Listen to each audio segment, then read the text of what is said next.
Now, the story of China's abject failure in handling the pandemic after first exporting it. Crematoria in China across cities are flooded. They're inundated with the dead. Hospitals are overflowing as cases of COVID and deaths due to infection surge in the country while they loosen their zero COVID norms. It continues to play down the crisis, however. Sneha Mordani brings you the story of this new nightmare in China.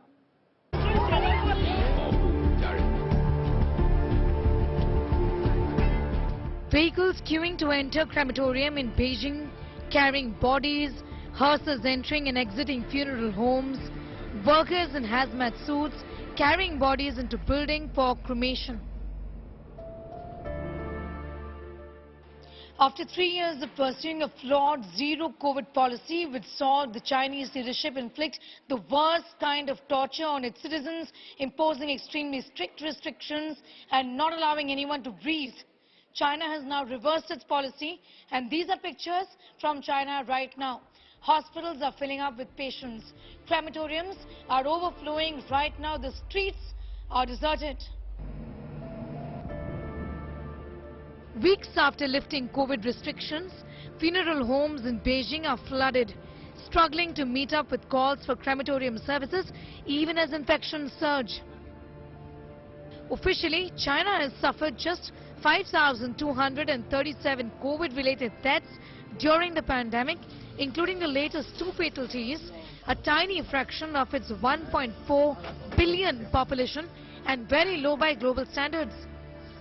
There is growing doubt that China's data is not capturing the fast worsening situation on the ground.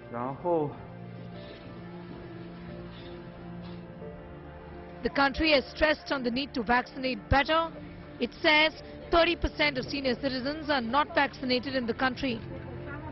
Beijing has started to now use the nasal vaccine. 我全部接种了，我之前的第1针、第2针加强针，这是第4针嘛，都全部接种了。如果舒服的话，肯定还是这种更舒服、更快捷一些嘛，不用肌肉注射。对，但是可能感觉肌肉注射看起来好像是更正规，安全性更高一些。但是如果效果一样的话，就这样肯定更好。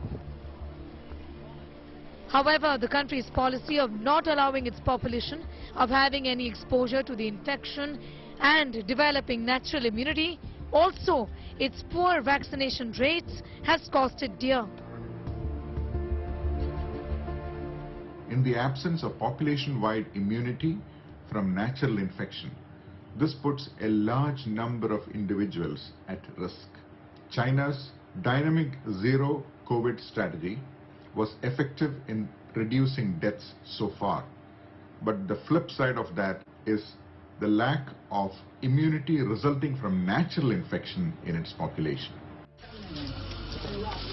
On Saturday, these pictures of bodies being wrapped in blankets surfaced. China has told its population to nurse their mild symptoms at home. Medical workers have been going door to door offering to vaccinate elderly residents in their homes. Questions have also been raised about the efficacy of its homegrown vaccines as the country refuses to bring in vaccines made outside of China.